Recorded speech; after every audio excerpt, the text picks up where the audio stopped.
Baik, Shalom. Salam jumpa kembali kepada Bapak Ibu Saudara dan sahabat konsep dimanapun berada yang menyaksikan baik yang tergabung di Zoom ini ataupun yang ada di live streaming Facebook ataupun juga YouTube di kemudian waktu. Saat ini kita sampai kepada diskusi pelajaran Sekolah Sahabat dan malam hari ini kita sudah sampai kepada pelajaran yang keempat, harga dari istirahat. Sebelum kita akan mulai berdiskusi dan Pendeta Jimmy Huta Barat akan menyampaikan ringkasannya, kami meminta Pendeta Muda Abigail Siombing boleh memimpin kita di dalam doa. Mari kita berdoa. Maha besar Tuhan, Bapa kami di surga, terpujilah nama Tuhan untuk kesempatan yang kami rasakan pada saat ini untuk mempelajari akan firman melalui pelajaran Sekolah Sahabat. Kami akan dengar pelajaran firman Tuhan dan kami akan diskusikan pelajaran ini. Berkati kami, kuasai kami dengan Roh Kudus-Mu. Biarlah kami memperoleh hikmat yang berasal daripada Tuhan. Dan biarlah melalui tayangan ini boleh menjadi berkat bagi sahabat-sahabat konsep yang menyaksikannya. Terima kasih Tuhan, besertalah dengan kami dalam nama Yesus. Kami sudah berdoa dan ucapkan syukur. Amin. Untuk beberapa menit ke depan, kita akan mendengarkan rangkuman ataupun juga ringkasan yang akan jadi pengantar untuk diskusi kita. Dan mudah-mudahan ada pertanyaan-pertanyaan, tanggapan-tanggapan, sehingga kita boleh belajar bersama. Kepada Pendeta Muda Jimmy Huta Barat, dipersilahkan.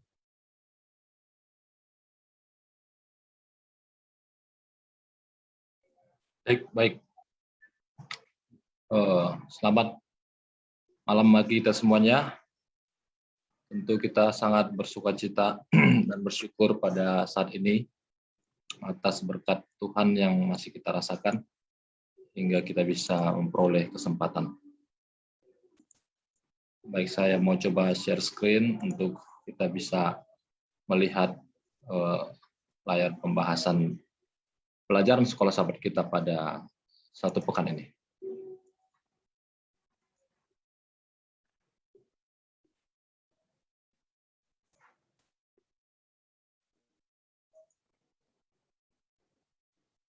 Oke, apakah sudah kelihatan?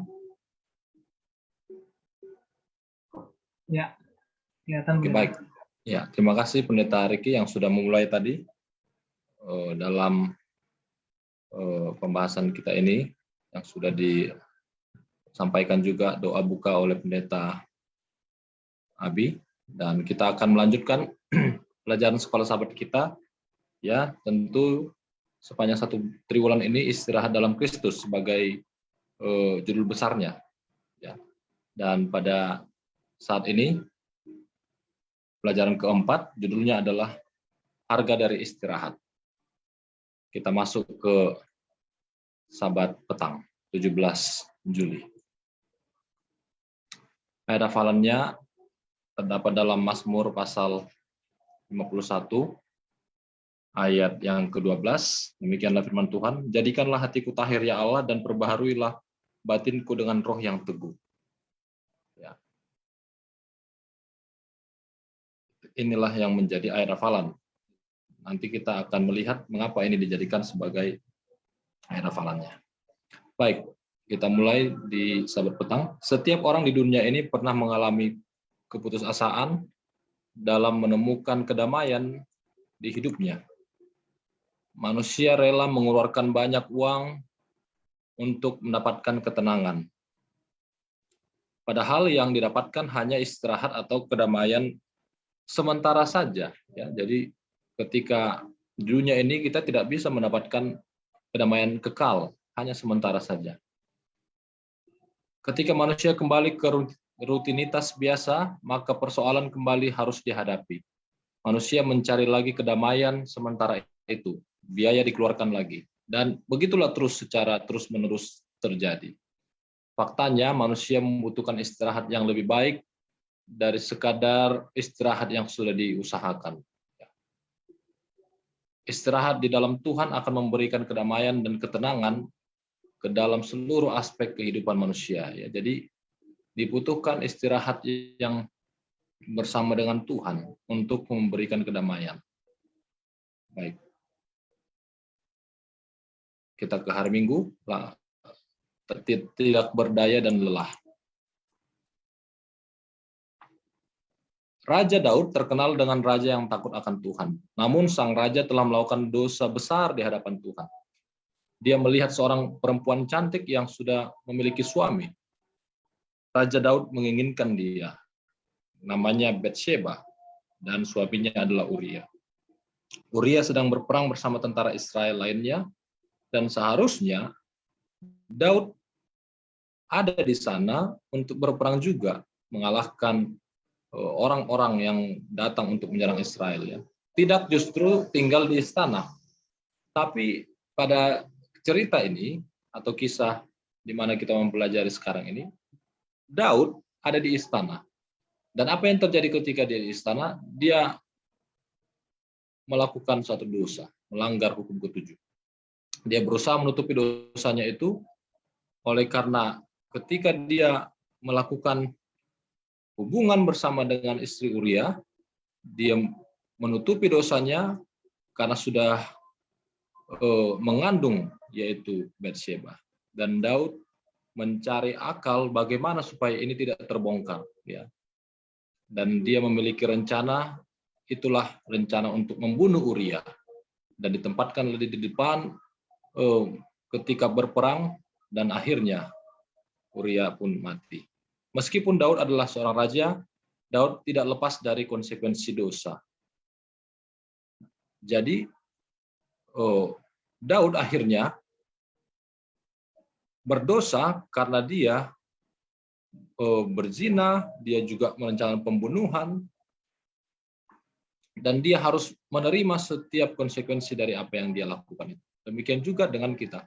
Kalau berdosa maka kita akan menerima setiap apa yang kita lakukan. Akibat dari kita lakukan. Baik, kita ke hari Senin, panggilan untuk bangun. Nah, dalam dosa yang kelam itu ada kabar baik, di mana Tuhan mengirim nabinya Nathan untuk melakukan tugasnya dalam menegur Daud. Nathan menggunakan sebuah kisah tentang domba.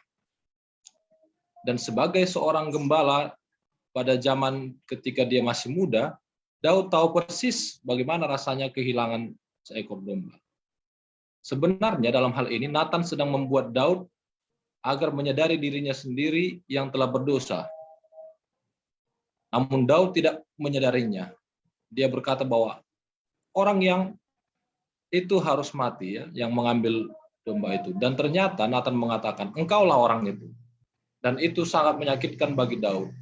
Tuhan pun merasakan sakit itu ketika hamba-hambanya, bahkan semua manusia, melangkah keluar dari kehendaknya. Daud telah melakukan hal keji di hadapan Tuhan, tapi teguran Nabi Nathan menjamah hati Daud sehingga ia mengakui dosanya kepada Tuhan. Di hari Senin ini ada panggilan, ada pengabar-pengabar yang Tuhan tentukan untuk menegur dosa, untuk menyatakan kesalahan, sehingga setiap orang yang bersalah harus ditegur dosanya, supaya orang itu kembali lagi untuk bangun dalam panggilan akan dosa-dosa itu. Baik, hari Selasa, diampuni dan dilupakan. Nathan, seorang nabi itu, meyakinkan Daud bahwa dosanya sudah diampuni Tuhan. Tidak ada disebut berapa lama waktu yang Tuhan butuhkan untuk mengampuni dosa-dosa Daud. Namun walaupun Daud sudah mendapat pengampunan, dia harus menerima konsekuensi dari apa yang dia lakukan itu. Selagi hidup di dunia ini, Daud akan selalu merasakan berbagai konsekuensi dosa yang pernah ia lakukan. Dan itu menimpa juga kepada keturunannya. Daud tidak bisa lepas daripada konsekuensi itu, sehingga ia tahu persis bahwa ketika dia mau lepas dari situ, surgalah tempat kedamaian dari setiap akibat dosa, tidak ada lagi. Itulah sebabnya ayat hafalan kita ini diambil dari Mazmur 51 ayat 12. Dan pasal ini adalah pasal di mana Daud bertobat dari dosanya itu. Ya, kalau kita baca satu pasal ini, maka di situ ada peristiwa pertobatan Daud. Daud rindu agar hati dan hidupnya kembali diperbarui. Dan Roh Kudus kembali diberikan kepadanya. dalam hidupnya. Baik, sesuatu yang baru terjadi di hari Rabu. Di ayat 9 Mazmur 51, Daud meminta agar Tuhan membersihkan dia dengan hisop, ya. Hisop sejenis tumbuhan yang juga digunakan untuk pengorbanan di dalam kitab Musa. Ya. Dihubungkan dengan adanya darah yang mengalir. Hal ini merujuk kepada kematian Yesus di kayu salib kelak nanti. Ini pada zaman itu, ya, pada zaman Daud, ya. Di masa yang akan datang, yang akan menghapus setiap dosa manusia, walau Daud tidak pernah menyaksikan akan kematian Yesus, tapi dia yakin bahwa oleh karena kematian Yesus, semua dosa-dosa manusia itu dihapuskan. Daud menyadari bahwa tanpa Roh Kudus dia tidak berdaya. Dan saat itu, Daud hanya bergantung sepenuhnya kepada Allah sepanjang hidupnya. Kehidupan Kristen yang menang adalah ketika umat-umatnya merindukan Tuhan dan mendambakan Roh Kudus-Nya berkuasa atas mereka. Nah, ya, inilah yang harus diingat oleh seseorang yang mau hidup baru, mendapatkan sesuatu yang baru, mendambakan Roh dari Tuhan. Ya, jadi Daud itu walau dia sudah berdosa, dia mendambakan kuasa Tuhan untuk menjadi bagiannya kembali.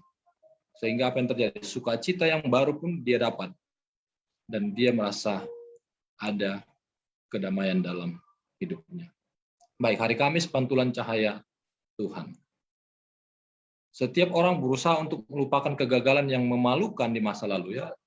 Kita pun sering merasakan hal yang sama. Dosa-dosa kita ingat kembali pada saat ini, lalu kemudian kita merasakan malu, kenapa dulu saya melakukan itu. Ya. Tetapi Tuhan membuat kita kembali berharga dan bernilai.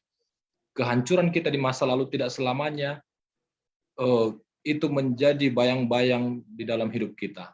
Dan kita tidak selamanya merasa kita tidak berguna lagi. Tuhan akan gunakan setiap orang yang datang kembali kepada Dia. Dia akan gunakan bahkan sebagai alatnya untuk kembali menerima semangat yang Tuhan akan berikan. Mendapatkan kekuatan yang baru. Dan bukan hanya itu saja, cahaya sorga akan bisa dipantulkan dan dilihat oleh dunia ini. Daud tidak dapat memperbaiki tindakannya yang sudah salah, tetapi dia menjalani semua konsekuensi yang ada dengan pertobatannya. Tapi dia tahu persis bahwa suatu hari nanti anak domba Allah akan berdiri di sisinya.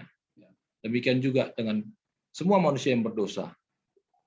Walau kita harus menjalani setiap akibat dosa, tapi kita tahu bahwa satu hari nanti Tuhan akan bersama dengan kita. Sebagai pendalaman hari Jumat, pertobatan Daud sangat dalam dan sungguh-sungguh. Tidak ada usaha Daud melakukan pembelaan atas diri dan dosanya. Dia tidak mengatakan kepada Nathan, bahwa bukan saya yang melakukan itu, dan bahkan dia mengakui semua kepada Tuhan. Daud menyadari bahwa dosanya itu sangat besar dan dia sebenarnya muak atas dosa yang dia lakukan itu. Ini oleh karena tadi dia istirahat sejenak ya di istananya ya. Ternyata istirahat seperti itu pun tidak membuat Daud lepas dari dosa. Tapi Daud juga melihat janji Allah kepadanya dalam keberdosaannya. Ia bertobat dan ia mendapat pengampunan. Akhirnya Tuhan mengangkat Daud yang sudah jatuh ini, dan kisah Daud ini menjadi contoh dalam setiap kehidupan manusia di segala zaman. Betapa kejinya dosa itu dan sakitnya akibat serta konsekuensi dosa itu. Namun ada pengampunan bagi mereka yang mengaku salah dan mau merendahkan diri untuk bertobat pada Tuhan. Kembali ada pengharapan yang Tuhan berikan baginya. Jadi inilah pelajaran kita yang bisa saya sampaikan tentang kisah Daud ya. Ada juga disinggung tentang kisah kejatuhan dari Adam dan Hawa di Kejadian pasal 3, bagaimana setiap momen itu harus kita gunakan dengan baik. Jangan sampai waktu istirahat kita itu kita bisa terbuai dan akhirnya kita melakukan satu dosa dan menjadi kekejian di hadapan Tuhan. Terima kasih, saya kembalikan kembali kepada moderator. Baik, terima kasih banyak Pendeta Jim Yuta Barat untuk antar untuk yang telah diberikan untuk kita bisa berdiskusi pada malam hari ini. Baik Bapak Ibu Saudara, bila mana mungkin ada pertanyaan, silakan tuliskan di kolom chat, dan mungkin juga bila mana ada tanggapan. Saat ini sudah ada beberapa pertanyaan yang masuk yang kita bisa diskusikan bersama. Pertanyaan yang pertama ya, untuk Pendeta Jimmy Huta Barat terlebih dahulu, baru nanti ke teman-teman yang lain. Pertanyaannya begini, apakah selalu dengan cara Nabi Nathan untuk menegur orang berdosa untuk bertobat, atau dengan cara terang-terangan menyebut dosa yang mau ditegur? Nah, ini menarik ya. Nah, karena kalau lihat Nabi Nathan, dia buat cerita dulu kan, baru akhirnya Daud, oh iya, dan dibilang, wah itulah kamu begitu. Nah, apakah selalu begitu caranya? Atau mungkin ada cara yang lain yang lebih terbuka? Kira-kira bagaimana Pendeta Jimmy? Iya, jadi ini ada memang menarik di sini ya, penjelasan dari kenapa Nathan menggunakan perumpamaan atau cerita tentang domba ya. Karena memang si Daud ini dulunya gembala dan dia mengerti sekali hal-hal yang terjadi dengan domba. Ya. Jadi Nathan mengambil satu perumpamaan yang sangat nyambung dengan apa yang Daud pernah lakukan, alami. Mungkin di dalam kehidupan kita juga ketika menegur dosa, ya tentu menegur dosa dengan empat mata juga ya, nggak usah juga di depan banyak orang ya. Tapi kita bisa juga menegur dengan cara-cara seperti itu juga ya, perumpamaan-perumpamaan. Kalau memang orang itu agak sulit untuk kita terangkan secara langsung, ya mungkin langsung tersinggung atau ya, sehingga membuat dia merasa bahwa oh iya itu sesuai dengan firman Tuhan kan begitu, tidak boleh dilakukan, sehingga orang itu pun teringatkan lagi akan firman Tuhan. Nah, cenderung kita ini ketika menegur dosa menghakimi, ini sangat tidak baik. Ketika kita datang menegur orang yang berdosa, kita memojokkan dia, ya, menghakimi dia, sehingga orang itu menjadi tersudut. Ya, sudah berdosa tersudut, ya bahkan dia jadi ada pembelaan. Nah, Daud di sini tidak ada pembelaan karena memang dia terbuka dari segala apa yang dia sudah lakukannya. Jadi bisa saja itu dilakukan melihat situasi dan mungkin orang-orang tipenya seperti apa. Terima kasih, itu tanggapan saya Pendeta Rike. Ya, terima kasih Pendeta Jimmy Huta Barat. Berikut ini mungkin ke Pendeta Matias ya, pertanyaan yang kurang lebih sama gitu ya. Bagaimana cara menegur ini sulit ya, nggak mudah gitu ya. Kira-kira apa yang bisa kita pelajari dari Nathan, cara Nabi Nathan menegur Daud ini? Silakan Pak Pendeta. Baik, terima kasih. Saya pikir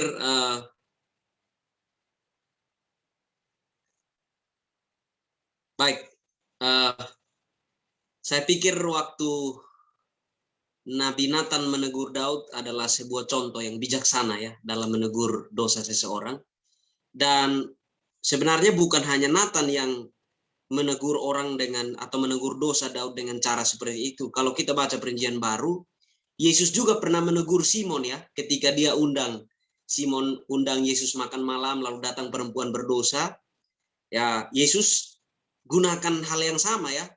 Dan kalau kita baca tulisan Roh Nubuat dikatakan bahwa Sang Juru Selamat ketika menegur Simon sebagai tuan rumah pada malam itu, dia menggunakan hal yang sama seperti yang digunakan Nabi Nathan menegur Daud. Jadi selain daripada Nathan yang adalah contoh sesuai dengan pelajaran sekolah sahabat kita malam ini, Yesus yang adalah contoh di atas segala contoh, sang teladan kita, dia juga menggunakan hal yang sama ketika menegur dosa. Ya, jadi dari sini kita belajar juga supaya kalau kita tahu dosa orang lain, karena tidak semua orang menerima ketika dosanya ditegur. Ya sama seperti Daud ini ya, kalau seandainya Nathan waktu itu langsung pergi, langsung to the point juga, saya pikir Daud kan raja, jadi saya pikir akan beda juga ceritanya. Tapi Nathan adalah orang yang bijaksana sekali ya, dia gunakan. Dan saya percaya itu dituntun oleh Roh Kudus untuk menegur Daud pada saat itu. Ya itu mungkin dari saya. Terima kasih, Tuhan berkati. Ya, terima kasih Pendeta Matias ya. Memang rasanya kalau semua yang ditegur kayak Daud, nggak ada susahnya gitu ya, karena terima, sadar gitu. Tapi seringkali nggak semua seperti Daud awalnya. Terima kasih Pendeta Matias. Kembali lagi ke Pendeta Jim Huta Barat, ada satu pertanyaan Pendeta. Jadi dalam pelajaran sekolah sahabat ini sebenarnya apa harga dari istirahat yang Daud ingin dapatkan karena dosa-dosanya ya. Nah, kira-kira apa korelasinya gitu cerita Daud apa berdosa ini sama judulnya harga dari istirahat? Mungkin boleh dijelaskan sedikit. Ya, baik, terima kasih ya. Jadi harga dari istirahat itu sebenarnya masuk kepada istirahat yang kita pelajari ini ya, mendapatkan kedamaian sejati dari Tuhan. Ya, di saat kita mengambil waktu untuk tidak melakukan pekerjaan, ya, untuk mengisi kembali, merecharge kan, kita sudah pernah mempelajari bahwa istirahat itu recharge, maka itu harus kita manfaatkan dengan kedamaian surga juga ya, kedamaian dari Tuhan juga. Jangan sampai itu tidak memiliki harga ya, tidak memiliki nilai. Ya.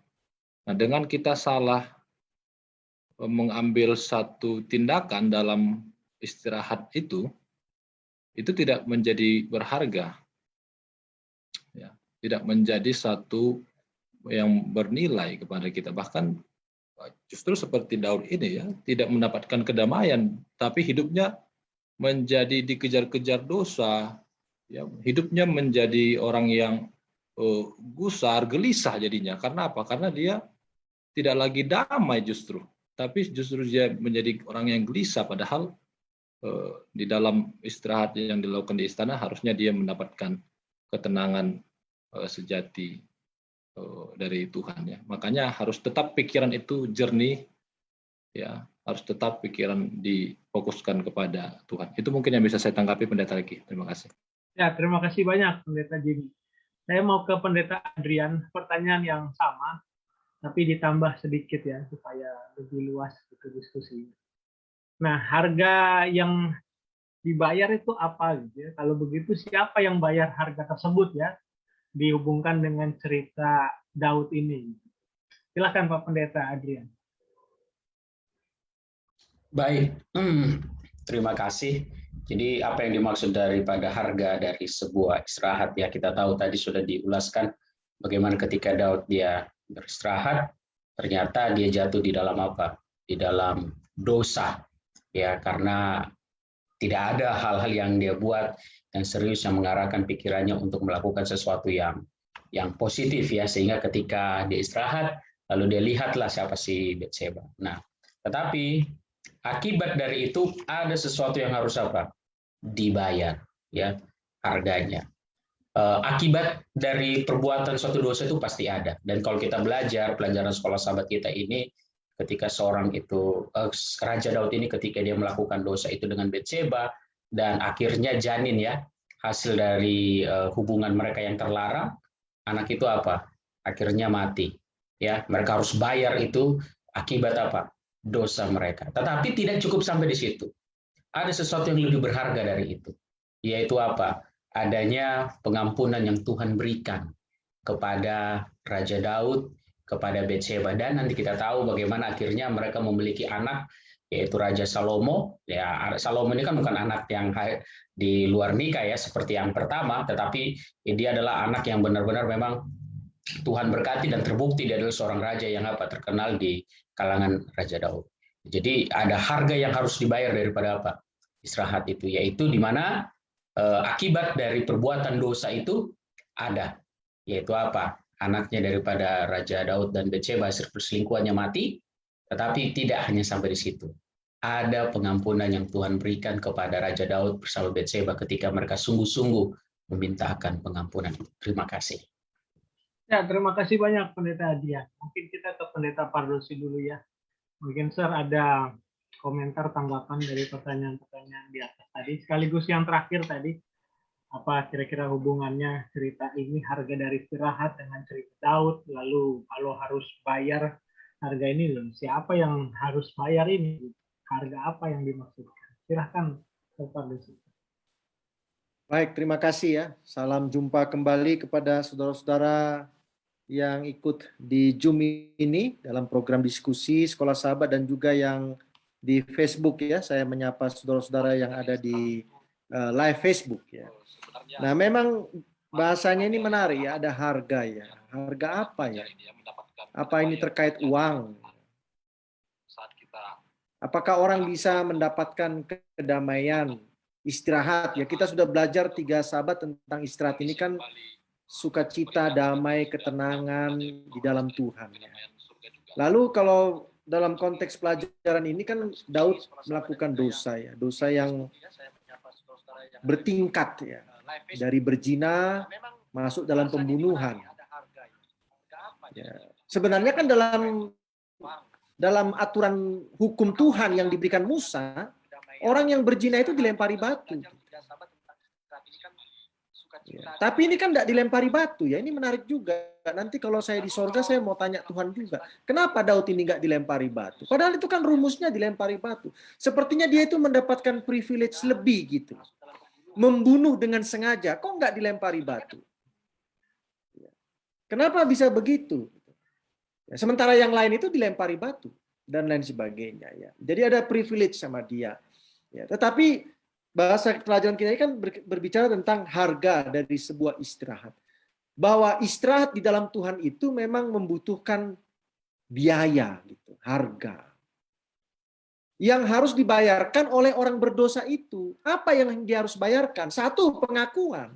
Pengakuan itu tidak mudah, saudara-saudara, mengakui dosa kita itu. Berapa banyak di antara kita yang mau mengakui dosa di depan publik? Paling banter cuma berdoa, Tuhan ampunilah dosa saya. Kalau seandainya tiba-tiba keluar suara dari sorga di dalam mimbar, saudara lagi berdoa, mohon maaf dulu dek, dosanya apa ya dek? Apa enggak saudara jadi bingung menjawabnya tuh? Mohon maaf dulu, dosanya apa ya? Kok minta ampun dosa? Kayaknya general sekali kita meminta ampun dosa. Nah kali ini dia harus mengakui itu dengan jelas. Bahwa saya sudah berzina, saya sudah membunuh. Itu harganya adalah rasa malu, saudara. Dan itu nggak bisa dibayar pakai apapun. Rasa malu itu, menanggung itu. Harga apa yang harus dibayar oleh Daud? Harga yang dia harus bayar adalah dia tidak bisa lagi, kalau dalam bahasa kita sekarang itu, nggak ada lagi gengsi di sini. Nggak boleh lagi bergengsi. Orang yang mau mendapatkan istirahat dalam Tuhan itu tidak boleh ada gengsi. Wah, gengsi saya ini kan raja. Nggak bisa. Saudara perhatikan dengan Samuel menegur Saul. Itu beda, jauh sekali bedanya. Padahal Saul itu kan tidak berzina, tidak membunuh. Dia hanya tidak menuruti perintah Tuhan. Tuhan katakan bunuh orang Amalek semuanya, ternaknya malah dia pelihara. Ya. Ditegur oleh siapa? Oleh Samuel, tapi dia tidak bertobat. Kan sama sebenarnya polanya gitu. Jadi ketika kita mau datang sama Tuhan, itu ada harga yang mahal yang kita harus bayar. Apa itu? Harga diri. Di hadapan Tuhan tidak ada harga diri yang mau kita pertahankan. Kita ini bukan siapa-siapa. Orang berdosa. Untuk apa lagi menjaga harga diri kalau kita mau mendapatkan istirahat dalam siapa? Dalam Tuhan. Dan harga yang termahal yang harus dibayar adalah dari pihak sorga. Apa itu? Daud katakan, tahirkanlah aku. Ini pembayarannya harus sorga yang bayar. Daud nggak bisa bayar karena kan dibilang tahirkanlah aku, berarti harus ada yang melakukan di luar Daud. Betul ya? Siapa yang harus melakukan itu di luar Daud? Ya, sorga. Kamu telah dibeli dan harganya telah lunas dibayar. Jangan lupa itu harga yang paling mahal. Jadi dari pihak manusia ada harga, pengakuan, tidak lagi menggunakan harga diri saudara. Dari pihak sorga adalah pengampunan dari Yesus Kristus. Terima kasih banyak. Amin. Puji Tuhan. Terima kasih banyak, Pendeta Pardosi. Itulah harga yang mahal ya. Bagian kita seperti yang Daud lakukan, kalau kita mau dapat istirahat yang sesungguhnya, harus lepaskan gengsi ya, dan akui dosanya ya. Itu juga mungkin bagian dari langkah-langkah bagaimana kita meminta pengampunan dosa. Saya ingin ke Pendeta Jimmy dan ke Pendeta Depari nanti. Kira-kira dari cerita Daud ini ya yang saya tangkap, saya melihat bagaimana Daud ini bisa bangkit dari kejatuhannya, yang mana rasanya sebagai manusia itu nggak mudah gitu ya. Belum lagi kita nanti lihat bagaimana Daud matinya, wah ya sampai siapkan begitu banyak gitu ya. Nah, apa yang kita bisa pelajari dari cerita ini? Rasanya hukuman ya, mungkin yang kita bilang hukuman Tuhan ini kan tujuannya sebenarnya memulihkan ya, bukan menghancurkan. Itu prinsipnya ya, memulihkan bukan menghancurkan.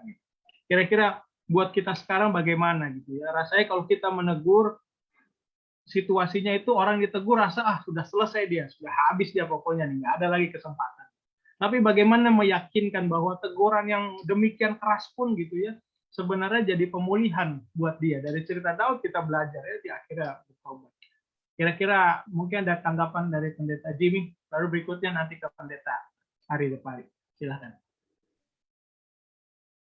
Iya, jadi di dalam dunia ini kan banyak orang yang melakukan dosa tapi nggak mau ditegur gitu ya. Lakukan aja dosa terus. Ya, ketika datang teguran, baik dari gereja atau dari siapapun, dia justru tidak senang ya. Bahkan ya tidak mau lagi untuk bergabung dalam perkumpulan. Nah ini jadi susah kita untuk merangkulnya. Ya, berarti ini ciri-ciri yang tidak merendahkan diri, merendahkan hati. Nah, berbeda dengan Daud tadi. Daud, ya karena dia memang sudah berdosa, ya dia menerima dia sudah berdosa. Dia tahu itu dosa dan dia mau bertobat kepada Tuhan. Walaupun dia harus menerima konsekuensinya. Nah, seharusnya seperti itulah manusia yang melakukan dosa itu. Mau untuk mendengar kalau ada teguran orang. Sehingga orang itu bisa kembali lagi mendapatkan pengampunan. Walaupun dia tidak mau lagi untuk apa? Untuk bersama-sama, setidaknya dia mau untuk bertobat saja. Ya. Nanti terserah dia mau hidup seperti apa. Yang penting dia sadar kalau dia datang kembali kepada Tuhan. Ya, itu mungkin yang bisa saya tanggapi, Pendeta. Terima kasih. Amin, amin. Terima kasih Pendeta Jimmy. Pendeta Depari mungkin boleh menanggapi hal yang sama. Ya, jadi pada dasarnya seperti yang sudah berulang-ulang ditekankan tadi bahwa sebuah situasi yang sangat ideal pada saat seseorang berdosa, seseorang ditegur oleh Tuhan, dan orang itu mengaku dan bertobat. Itu adalah satu paket yang sangat ideal menurut saya dalam menghadapi situasi pada saat seseorang itu melakukan dosa. Tapi memang pada realitanya tidak segampang itu ya. Saya yakin dan percaya semua pendeta, tua-tua jemaat, majelis jemaat punya hal yang pernah membayangkan situasi-situasi seperti ini, di mana pada saat kita membicarakan hal-hal tentang teguran juga ada satu catatan tambahan, jangan sampai nanti orang ini mundur atau tidak datang gereja lagi, ya, sehingga teguran itu dibuat sedemikian rupa, bahkan banyak orang yang tidak mau berani sampaikan supaya dia tidak punya hubungan masalah personal dengan orang yang ditegur, supaya orang itu tidak menunjukkan reaksi yang negatif terhadap jemaat dan lain sebagainya. Tetapi pada dasarnya ini adalah menjadi satu pelajaran yang sangat penting. Ya, teguran yang disampaikan dan diterima dan reaksi setelah itu, yaitu adalah pengakuan dosa yang kalau kita baca di 2 Samuel ini sangat benar-benar sungguh-sungguh, ya, ini salah satu ekspresi yang ditunjukkan oleh Raja Daud dalam pengakuan dosanya itu ditulis dalam syair Mazmur 51 itu mengenai pengakuan dosa itu, ini menjadi satu contoh penting ya bagi kita yang memang dipakai Tuhan untuk menegur. Kita boleh contoh nabi yang menegur Daud ini, dan bagi kita mungkin yang mau mendapatkan teguran, kalau kita mau membayar harga dari istirahat, kalau kita mau hidup tenang dan damai dari dosa-dosa yang kita buat, kita harus menerima teguran itu dan bertobat seperti Raja Daud. Terima kasih. Ya, terima kasih banyak Pendeta Depan. Ini ada satu pertanyaan untuk Pendeta Dwi Cahyono ya. Pendeta Dwi Cahyono lebih dulu. Pertanyaannya adalah, ini kalau kita lihat cerita Daud ya, kan anaknya akhirnya mati ya sebagai konsekuensi dari dosa orang tuanya. Ini ada pertanyaannya begini. Apakah kita tidak dapat terlepas dari konsekuensi dosa orang tua kita seperti anak Daud ini ya? Nah, bagaimana kita menanggapinya ya? Kan anaknya mungkin nggak tahu apa-apa gitu ya, tapi harus mati juga gitu karena ini. Jadi bagaimana? Apakah kita yang mungkin ya orang tua kita misalnya gitu, kita nggak bisa juga lepas dari konsekuensi, atau bagaimana? Kira-kira jawabnya Pendeta. Daud itu kan dia menciptakan hukumannya sendiri. Ketika ada perumpamaan itu, Daud menjawab bahwa orang itu harus membayar 4 kali lipat gitu domba yang sudah diambilnya itu. Dan akhirnya anak dari Betseba yang masih kecil itu dan ketiga anak yang lainnya mati. Itu sebagai hukuman bagi Daud gitu. Pertanyaannya, apakah anak-anak Daud ini bisa bebas dari sana? Dan kita bisa melihat sendiri kenapa bisa mereka jatuh ke dalam hukuman itu. Apakah Tuhan membuat mereka misalnya Absalom memberontak dan sebagainya? Tidak. Tapi itu adalah memang karakter mereka yang membuat itu ya. Seandainya kalau mungkin Absalom dia menunjukkan kebaikan, kemudian dia setia sama Tuhan, dia bertobat sepenuhnya, dia mungkin tidak akan begitu terpengaruh gitu, tidak akan begitu terpengaruh oleh ucapan itu, dan bisa aja dia bisa terlepas daripada apa yang sudah menjadi hukuman bagi Daud itu gitu. Nah, apakah anak-anak menanggung dosa orang tuanya? Tidak, itu hanya konsekuensinya saja. Tetapi konsekuensi itu saya pikir akan bisa dipatahkan dengan pertobatan.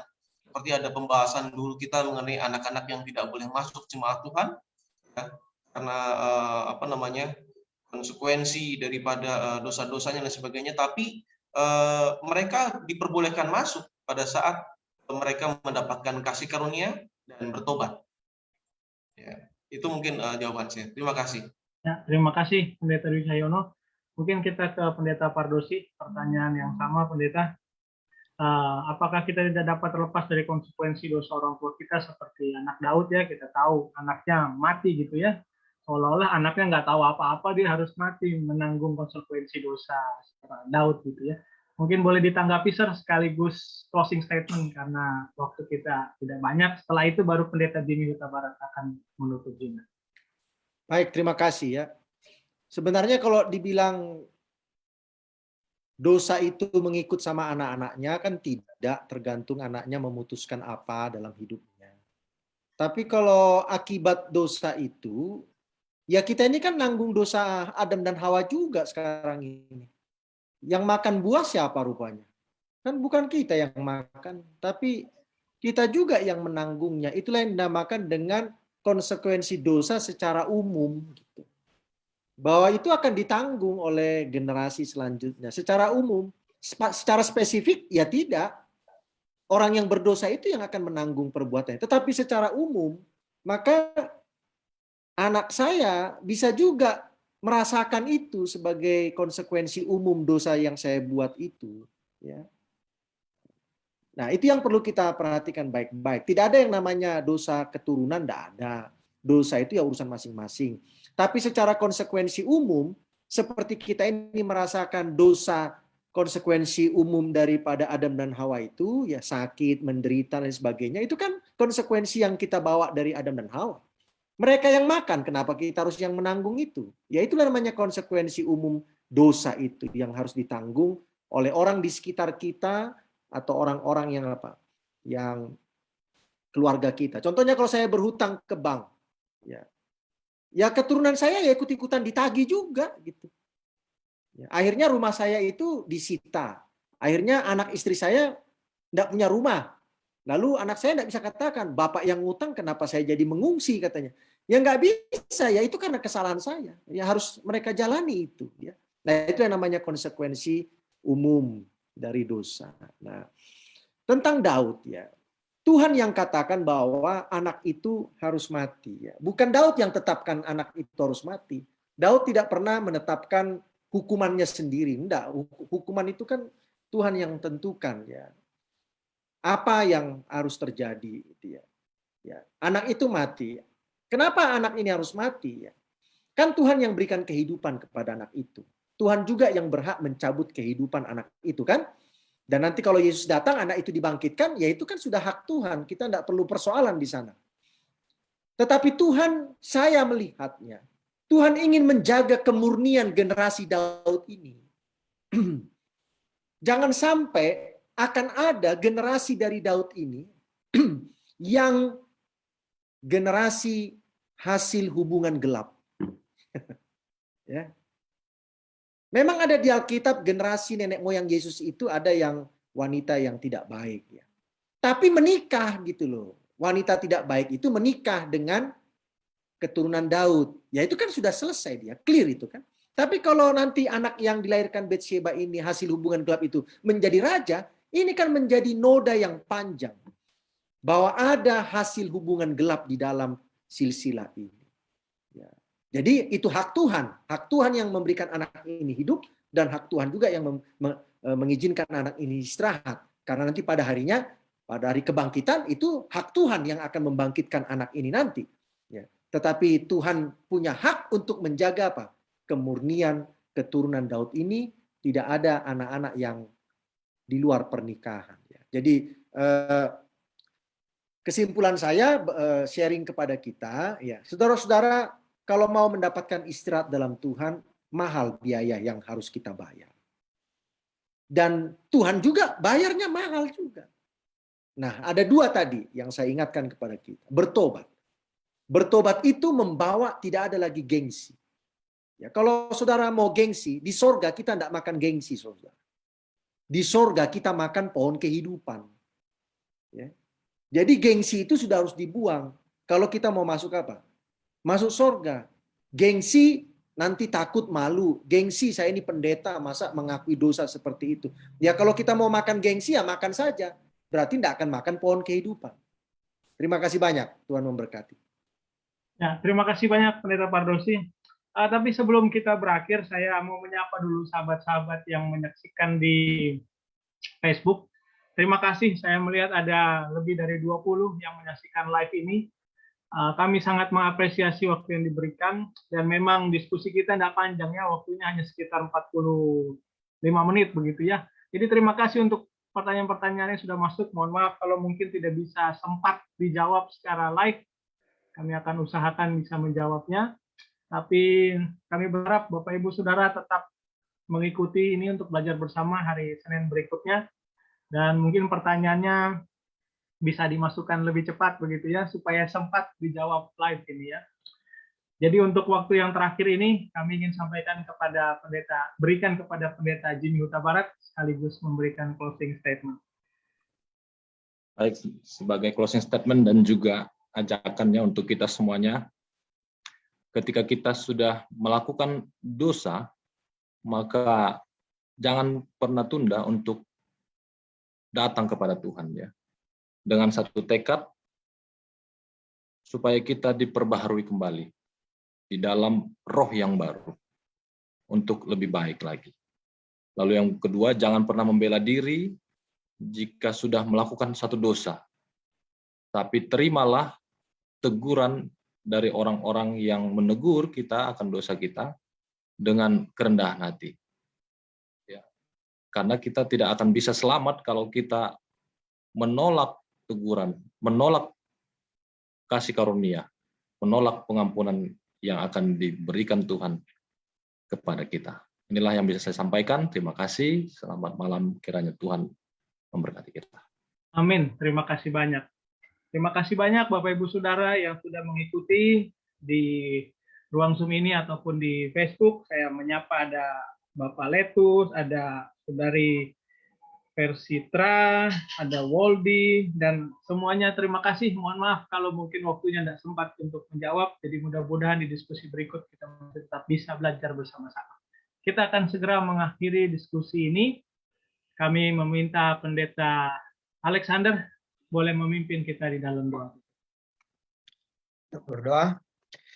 Bapa kami di sorga, terima kasih atas berkat-Mu.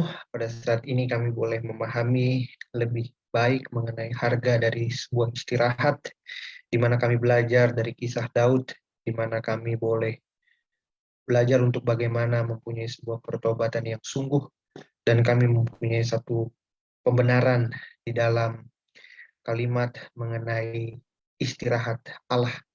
Dan kami percaya istirahat yang Tuhan izinkan kami miliki adalah ketika kami mengakui akan kesalahan dan dosa kami, dan kami tidak membenarkan diri dari apa yang kami lakukan, tetapi kami berserah sepenuhnya kepada Tuhan. Dan Tuhanlah yang berkenan bagi kehidupan kami di saat kami boleh hidup di dalam kehidupan kami dengan segala pelanggaran kami. Kami memohon Tuhan mentahirkan kami, menyucikan kami agar kami boleh suci benar hidup di hadapan Tuhan, dan kelak nanti Tuhan datang kali yang kedua, kami sampai di sorga tanpa kekurangan suatu apa. Terima kasih banyak Bapa, dalam nama Yesus kami berucap syukur. Amin. Amin. Terima kasih Pendeta Alex sudah berdoa untuk kita. Bapak Ibu Saudara, jangan lupa jam 19.00 waktu Indonesia bagian Barat atau kurang lebih sekitar 8 menit lagi, kita juga akan live diskusi Alkitab dengan tema masih dari kitab Roma, dan judulnya adalah 3 jenis hukum dalam kitab Roma 7, Roma 8 yang berebut tempat dalam diri manusia. Topik yang sangat menarik. Apa ini 3 jenis hukum yang berebutan di hati manusia, yang akan dibawakan oleh Pendeta Muda Matias Tani. Jadi mudah-mudahan Bapak Ibu yang menyaksikan, saudara-saudara, sahabat konsep bisa tetap bergabung. Sekali lagi terima kasih untuk waktu kita boleh belajar Alkitab melalui diskusi sekolah sahabat bersama.